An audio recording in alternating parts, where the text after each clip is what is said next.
गुरुद्वार के प्रेस के सभी मित्रों का मैं स्वागत करता हूं और मेरे साथ हमारे यहाँ के सांसद और संगठन की दृष्टि से इस जिला के सभापति उपस्थित है और साथ ही जो हमारे युवा आदिवासी चेहरा जो इस मादरीहाट बाई इलेक्शन के कैंडिडेट है राहुल जी, वो भी उपस्थित है और हमारे विधायक और अन्य कार्यकर्ता की ओर से मैं आप सबका स्वागत करता हूं। और आपके माध्यम से मैं समस्त जनता को काली पूजा की, दीपावली की, त्योहार की ढेरों शुभकामनाएं और मंगलमय कामना करता हूं और उसके साथ ही छठ पूजा है उसकी भी शुभकामना। और मैं भगवान से यही प्रार्थना कामना करता हूं कि इस पूरे क्षेत्र में समृद्धि लाए, हम सबका स्वास्थ्य अच्छा रहे, जीवन में प्रसन्नता रहे और जो है मुस्कुराते हुए हमारा जीवन जो है व्यतीत हो।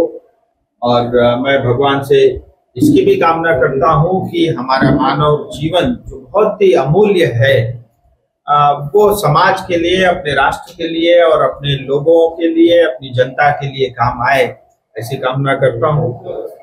और मित्रों, क्योंकि हम विधानसभा के चुनाव के लिए यहाँ पे प्रचार प्रसार के लिए हैं, स्वाभाविक से कुछ राजनीतिक विषय होंगे और मैं मादरीहाट की जनता को एक बार फिर नमन करता हूं कि हमेशा उन्होंने मोदी जी के नेतृत्व के ऊपर में विश्वास और भरोसा किया और कितने भाग्यशाली हैं कि 5 साल में 2 विधायक चुनने का अवसर मादरीहाट की जनता को मिल रहा है।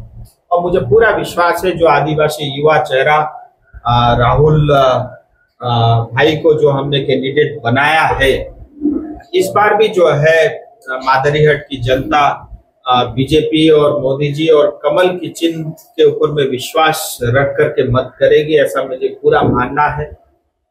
उसका एकमात्र कारण है क्योंकि हम कतई नहीं चाहते कि टीएमसी कहीं से भी जो है इस क्षेत्र में जीत हासिल करे, क्योंकि 15 साल से टीएमसी की सरकार है और उनके कार्यकाल में इस 15 साल में ना हमने कोई विकास देखा, ना हमने चाय बागान का उद्धार होते हुए देखा और लगातार हमारे युवा यहाँ से पलायन होते रहे। अस्पताल में डॉक्टर नहीं, अस्पताल में नर्स नहीं, दवाई नहीं और कुल मिलाकर के जो केंद्र सरकार के विकास कार्य की योजनाएं थी, चाहे वो प्रधानमंत्री आवास योजना, चाहे ग्राम सड़क योजना, तमाम योजनाओं के ऊपर में मात्र उन्होंने भ्रष्टाचार किया है। भ्रष्टाचारी सरकार हमें नहीं चाहिए। जो सरकार महिला बहन बेटियों का सम्मान नहीं कर सकती, ऐसी सरकार हमको नहीं चाहिए। जो सरकार युवाओं के साथ खड़ी नहीं हो सकती, ऐसी सरकार हमको नहीं चाहिए। जो सरकार चाय बागान की श्रमिक के खिलाफ हो, ऐसी सरकार हमको नहीं चाहिए। और मुझे पूरा विश्वास है भारतीय जनता पार्टी के ऊपर, एक बार फिर यहाँ की जनता विश्वास करेगी और मैं जनता की भारतीय जनता पार्टी की ओर से ये आश्वासन देता हूं, ये विश्वास देता हूं कि ये तो महज एक शुरुआत है। 2026 अभी 1 साल मात्र बचा हुआ है। भारतीय जनता पार्टी की सरकार बनते हुए दुनिया की कोई ताकत भी उसको रोक नहीं सकती अब की बात।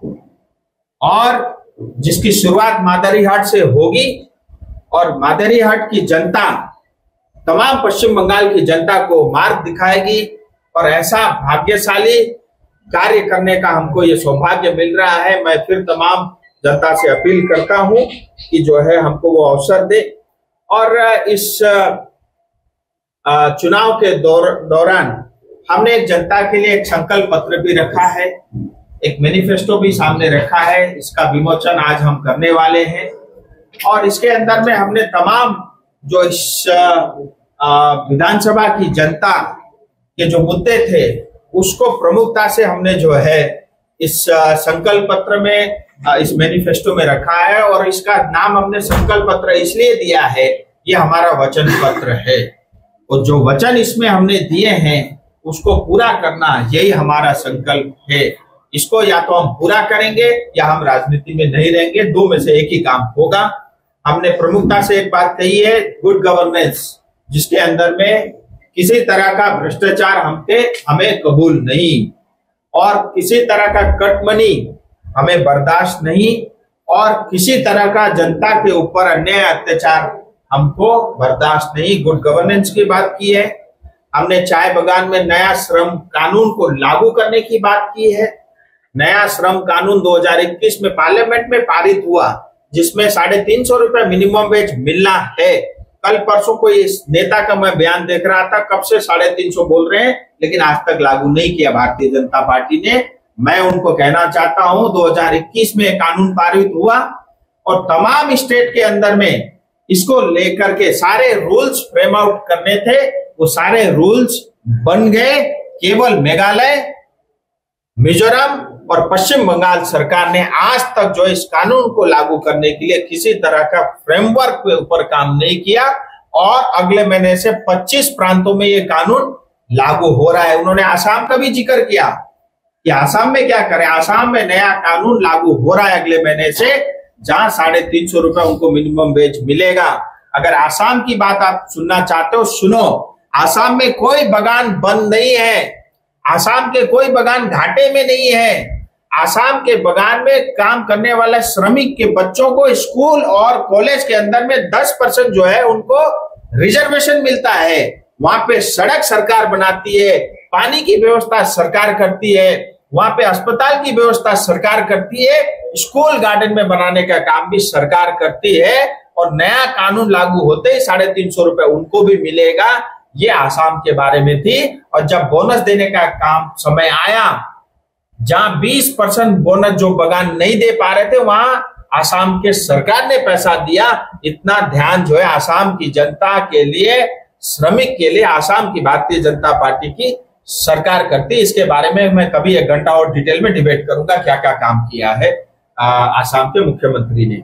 सो नया श्रम कानून को हम लागू करेंगे, 350 रुपए हाजिरा रोजाना मिलेगा। कोरोटा सिस्टम को लागू करेंगे, जो ज्यादा पत्ती टिपते उनको ज्यादा जो है पैसा मिलने का प्रावधान भी हम करेंगे। पीएफ में जिन्होंने पीएफ का पैसा जमा नहीं किया उसको जेल भेजने का काम हम करेंगे, ये भी मैं स्पष्ट बता देना चाहता हूं। बोनस के लिए हम कोई डिबेट और डिस्कशन नहीं होगा। 20% बोनस बगैर बातचीत के मिलना चाहिए, और इसका प्रावधान उस कानून में है।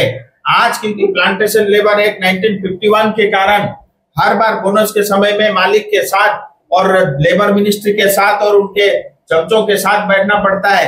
लेबर डिपार्टमेंट का काम ये नहीं है। लेबर डिपार्टमेंट का काम है नोटिफिकेशन इशू करना, तुरंत बोलना चाहिए 20% दो। इसमें डिबेट क्यों, इसमें मीटिंग क्यों, इसमें बैठकें क्यों? 20% उनका अधिकार है, उनका सम्मान है, वो उनको मिलना ही चाहिए। और अगर 20% देने में नाकाम सरकार रहती है, ये उनकी नाकामी है। हमने कहा है कि जब नया कानून में प्लांटेशन लेबर एक्ट रहेगा ही नहीं, कोई डिबेट ही नहीं होगा, कोई कानून ही नहीं। अभी तो कानून अड़चन है। वो कानून कहता है कि बोनस के लिए 3 पक्ष लोग बैठ करके मिलाएं, यानी वो कानून अंग्रेज के समय बना था, क्योंकि अंग्रेज को जो चीज सूट करता था उस श्रम कानून में था। आज टीएमसी भी उसी कानून को लागू करके बैठी है, लेकिन हमने वो स्क्रैप कर दिया। अब नया कानून हम लागू करेंगे, उसके अंदर में विषय ही समाप्त हो जाता है। और इसके साथ ही टी गार्डन के लिए 1000 करोड़ रुपया केंद्र सरकार ने दिया है। 380 करोड़ रुपया हमारे इस डुवर्स और दार्जिलिंग को मिलेगा। 600 करोड़ रुपया, आसाम का रेशियो थोड़ा बड़ा है, 60% है, हमारा 39% है, करीब 400 करोड़ रुपया बंगाल यानी नॉर्थ बंगाल को मिलेगा। और हमने ये कहा है कि वो 400 करोड़ रुपया सीधा श्रमिक के, महिलाओं के पक्ष में जाएगा, उनके बच्चों के पक्ष में जाएगा, उनके स्वास्थ्य के लिए, उनके शिक्षा के लिए हम खर्च करेंगे। ये भी हमने इसमें कहा है, जो ऑलरेडी पार्लियामेंट के अंदर में सीतारमन जी ने इसके ऊपर बयान दिया, वो बजट सेंक्शन भी हो गया है। और उसमें टीएमसी के थ्रू पैसा नहीं आएगा, टी बोर्ड के थ्रू या डायरेक्ट डीबीटी के माध्यम से श्रमिकों के पास सीधा ये आएगा। एजुकेशन सिस्टम को ठीक करना है। Hindi high school, Hindi school में हिंदी टीचर नहीं है, नेपाली स्कूल में नेपाली जानने वाला टीचर नहीं है, तो फिर वहां नेपाली कैसे पढ़ेंगे बच्चे, फिर हिंदी में कैसे पढ़ेंगे बच्चे? ये चीज को ठीक करना है। और हमने इस पर बल दिया है, जो यहाँ का लोकल काम होगा, ठेकेदार का काम लोकल ठेकेदार करेगा। यहाँ का लोकल काम लोकल युवाओं को मिलना चाहिए। क्यों कलकत्ता का आदमी आकर के यहाँ काम करेगा? ऑलरेडी कलकत्ता हमारा पूरा संसाधन चूस चूस के खा रहा है। चाय बागान का रिसोर्स खा रहा है, पानी का खा रहा है, बालू का खा रहा है, गिट्टी का खा रहा है, क्रशर का खा रहा है, पेड़ का खा रहा है, टीक का खा रहा है, फॉरेस्ट का खा रहा है, हमारा खून चूस रहा है। और फिर अभी आकर के हमारे सारे ठेके और काम जो है हमारे युवाओं को नहीं मिलता। हमारे युवा बेरोजगार है, पलायन करने को मजबूर है, वो दूसरे जगह जा करके जो छोटे छोटे काम करना पड़ता है। हम अपने क्षेत्र में अपने युवाओं को अवसर देंगे, इस बात पे भी हमने जोर दिया है। एजुकेशन सिस्टम को ठीक करना, आरओबी, सफेद झूठ, रेलवे ओवरब्रिज, बीरपाड़ा, आज मैं सबूत के साथ सामने आया हूं। और आप इस बात से पता चलेगा आपको कि टीएमसी के लोग कितना झूठ बोलते हैं। ये रेलवे डिपार्टमेंट का पेपर है, रेलवे का साइन है, और ये मैं पढ़ के आपको सुनाऊंगा। ये बीरपाड़ा आरओबी जो सबसे बड़ा मुद्दा है, और मैं तो हैरान हूं आज तक ये आरओबी बना कैसे नहीं। और आप देखिए, आरओबी बनाने के लिए 50% पैसा केंद्र को देना था, रेलवे को 50% ममता दीदी को देना था। ममता दीदी ने कहा हम तो पैसा नहीं देंगे, तो रेलवे को नया कानून बनाना पड़ा कि अब 100% आरओबी का पैसा स्टेट के थ्रू नहीं लेंगे बंगाल में, रेलवे खुद बनाएगी अपनी जनता की सहूलियत के लिए, सुविधा के लिए। आप समझ गए होंगे, 100% का कानून बना और ये कानून पास भी हो गया। और रेलवे ने लिखा है आरओबी, मैंने पूछा था करंट स्टेटस बताओ, current status of ROB gate number 155 MG road Birpara. The location is at level crossing gate number 155 1 kilometre 108/7.8 between station Dalgaon. ये क्या है मुझे नहीं। ROB at level crossing gate number 155 was sanctioned on cost sharing basis during 13-14 यानी 2013-14 में ये cost sharing basis 50% राज्य 50% केंद्र, ये तब पास हुआ था। And GAD was approved. The consolidated detail estimate was also sanction. Tender for railway portion could not be materialise as the state government approve was not receive. State ने मना कर दिया उनका पोर्शन देने के लिए। Now as per new policy which was made specially for West Bengal, Railway Board White L number 2017 CE प्लाना प्लाना प्ला ब्ला ब्ला ब्ला लिखा हुआ है, डेटेड 2/3/2023, February 3/2023। वर्क में be done by railway bearing total cost of the project, यानी 100% cost के साथ। Meeting with DM Alipurduar held on 7/8/2024। DM Alipurduar से मीटिंग हुई रेलवे की अगस्त 2024 को ही, ज्यादा समय नहीं हुआ। Accordingly joint survey done with state authority on 13/8/2024। 7 अगस्त को डीएम के साथ मीटिंग, 13 अगस्त को ज्वाइंट मीटिंग, 14 अगस्त को, 16 अगस्त को, फिर 19 अगस्त को 4 दिन ज्वाइंट मीटिंग हुई। Identification of structure has been done jointly with state authority and evaluation for shifting and land acquisition cost is being done with state authority। जो वहां से किसी को हटाना पड़ेगा, इन सब के लिए भी जो है जो भी कार्रवाई होनी चाहिए वो पूरी सर्वे हो चुकी है और उसके लिए भी रेलवे तैयार है। On receive of vetted cost for utility shifting etcetera, NOC of L जिंग गेट फ्रॉम स्टेट अथॉरिटी। अब इसमें एक क्लास में कहा है कि इन सब के लिए जो एनओसी स्टेट की तरफ से आनी चाहिए थी वो अभी तक हमको नहीं मिली है। और इतना ही नहीं, सिर्फ अलीपुरद्वार ही क्यों, ये आप देखिए 17 ऐसे आरओबी या आरयूबी बनने हैं रेलवे के पश्चिम बंगाल में, जहां ममता दीदी ने एनओसी आप देखो no no no no no लिखा है। और दुर्भाग्य से मेरे इस क्षेत्र का भी एक आरओबी इसमें शामिल है जो 70 करोड़ रुपए में बनना है। और बीरपाड़ा का तो कम से कम 100 करोड़ रुपया कम से कम लगेगा। मेरी रेलवे के जीएम से बात हुई है, डीआरएम से बात हुई है, मैं लगातार संपर्क में हूं। और इस चुनाव के बाद एनओसी नहीं भी मिलेगा तो हम काम शुरू कर देंगे, हम डोजर चला देंगे। सो ये बदमाशी है टीएमसी का। अगर उनके नेता में दम है डिबेट कर ले या जनता को सच बताए। आपको सिर्फ एनओसी देना है। यहाँ के हमारे जिला अध्यक्ष जो टीएमसी के राज्यसभा के सांसद जो भी नेता है, ये विकास कार्य है, उसमें तेरा है मेरा नहीं है, जनता का है और जनता का ही पैसा है। केंद्र दे राज्य दे ये भी बड़ी बात नहीं है। लेकिन काम को मत रोको। आप एनओसी दे दो, काम 14 तारीख से मैं शुरू कर दूंगा। आप एनओसी आज दे दो, काम 14 तारीख से शुरू कर लो। लेकिन ध्यान रखना, ठेकेदारी में करप्शन, भ्रष्टाचार चलने नहीं देंगे। सो ये मैं आरओबी का आपको स्पष्ट रूप से बता रहा हूं और ये मैं आपको शेयर भी करूंगा। ये आरओबी के बारे में हमने स्पष्ट रूप से कहा है। इसी तरह हमने हेल्थ के बारे में, स्वास्थ्य, या जो एक जो क्या जनरल अस्पताल है स्टेट का, उसको जो हम अलीपुर द्वारका मेडिकल कॉलेज में अपग्रेड करेंगे। मेडिकल कॉलेज एंड अस्पताल अब हर जिले में केंद्र सरकार की तरफ से अप्रूवल है। जलपाईगुड़ी का जलपाईगुड़ी में बन रहा है। दार्जिलिंग का जो है, हम लोग अभी दार्जिलिंग के बारे में सोच रहे हैं। और इससे भी बड़ी खुशखबरी आज मैं बोल रहा हूं, नॉर्थ बंगाल में जल्द ही पश्चिम बंगाल का दूसरा एम्स का घोषणा होगा। ये मैं आज शायद बोलना नहीं चाहिए थे, लेकिन बोल रहा हूं। और इसकी घोषणा बहुत जल्दी होगी। कहाँ होगी ये आप मत पूछेगा, लेकिन वो नॉर्थ बंगाल की 3 करोड़ जनता के लिए होगा। एक नॉर्थ बंगाल में भी एम्स बन रहा है। सो हेल्थ के अंदर में इसको हम मेडिकल कॉलेज में कन्वर्ट करेंगे। Social security, food, 5 kilo rice मिलता है। भ्रष्टाचार होता है, चोरी होता है, चावल भी चोरी करते हैं, क्या क्या चोरी करोगे। तो वो हम 100% जनता तक पहुंचे, इसके लिए भी हम लोग काम करेंगे। या रोड के इंफ्रास्ट्रक्चर के, कनेक्टिविटी के तमाम काम है। मैंने ये कहा है कि मादरीहाट जितना दार्जिलिंग के 7 विधानसभा 8वां मेरे लिए भी है, उतना इंपोर्टेंट है। और मनोज जी की पूरी मैं मदद करूंगा, हमारे कैंडिडेट की पूरी मदद करूंगा। जो भी आपकी शिकायतें होंगी उसको समाधान करने की मैं पूरी चेष्टा करूंगा। पोल्यूशन के लिए भी हमने कहा है रेलवे को कि आप अल्टरनेटिव जमीन देखो। डोलोमाइट के कारण जनता को परेशानी नहीं होना चाहिए। आपको इनकम होता होगा, लेकिन हमारे लोगों का स्वास्थ्य खराब हो रहा है, ये कतई बर्दाश्त नहीं होगा। तो रेलवे को हमने कहा है उसका अल्टरनेटिव करे। एक हाथियों के साथ भिड़ंत बहुत होती है, तो मैंने उस दिन भी कहा था ये हाथी और मानव का जो कॉन्फ्लिक्ट है, इसको कम करने के लिए हाथी को पर्याप्त मात्रा में जंगल में भोजन प्रदान करेंगे, उसकी भी बात हमने कही। और हाथी के कारण जो क्षतिपूर्ति होती है, फॉरेस्ट डिपार्टमेंट कुछ नहीं देता, जनता को पैसा देने का काम भी करेंगे। सीएपीएफ की भर्ती में गोरखा एक है, हमारे अंदर में, शरीर के अंदर में एक ही खून रहता है। तो किसी क्षेत्र में रहने वाले गोरखा को हाइट का रिलैक्सेशन है, किसी में नहीं है। ये कहीं ना कहीं हमारे साथ अन्याय, हमारे लोगों के साथ अन्याय है।